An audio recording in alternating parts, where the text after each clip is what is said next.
Hi hello नमस्कार, Radhe Radhe everyone.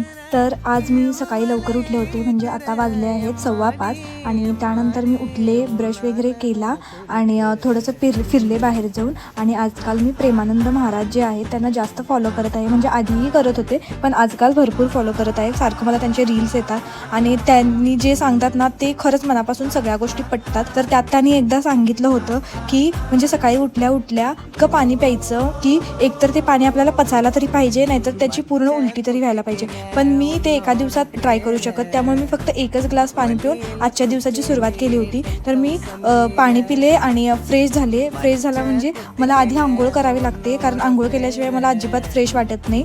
मग मी आंघोळ करून योगा केले आणि खूप छान वाटत होतं. सकाळी उठल्या उठल्या सगळं आवरून योगा करूपर्यंत 6 वाजले होते, तरीही अंधार होता, कारण दिवस लहान आणि रात्र मोठी आहे. Stay tune for next part. Thank you so much for watching this video. Stay tune. Bye.